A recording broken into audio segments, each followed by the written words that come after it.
وشي هو سبحان الله وشي هو هذا سي كوا سا وشي هو هذا وشي هو هذا هذا واش ولا صونا غاز حفيد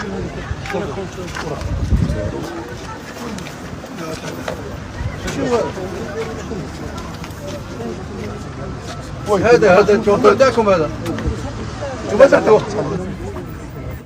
جو vous interdis de faire des choses comme ça نهضر معاك ممنوع من ان نبتل او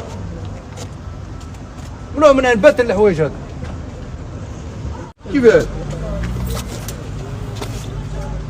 الله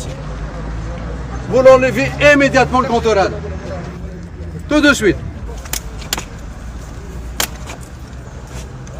y compris هذاك اللي راه مخرج الشابوات ليه وكل حاجه ما تقعد حاجه ما تقعد انا نقول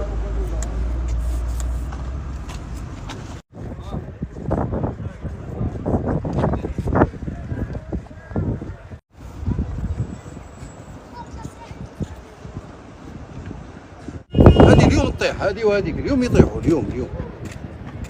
كي لا تدري هذا اللي راهم يديروا لنا هنا سي با بوسيبل صح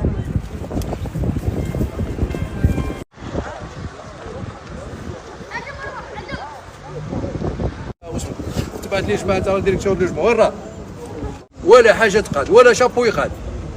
ولا شابو يقاد نهضر معاك et vous avez une semaine vous l'éradiquez toutes les extensions qui sont effectuées là ils vont présenter tout le monde sans exception.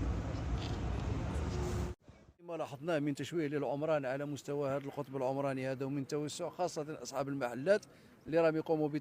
بتوسعات يعني عشوائية. هذا العمل اللي راهم يقولوا هو عمل يعني لا إنساني ولا أخلاقي، يعني هو جريمة في حق العمران في حد ذاتها، جريمة في حق هذا القطب العمراني هذا. وأنا نقول باللي باش يعني اتخذنا الإجراءات وأعطيت التعليمات إلى السلطات يعني المدنية والعسكرية والأمنية من أجل التكفل بمثل هكذا تصرفات خارج إطار القانون، وسيعمل الجميع على تطبيق القانون. كل هذه التوسعات اللي تمت بطريقة غير قانونية سيتم إزالتها بقوة القانون، وسيتم عرض أصحابها على القضاء.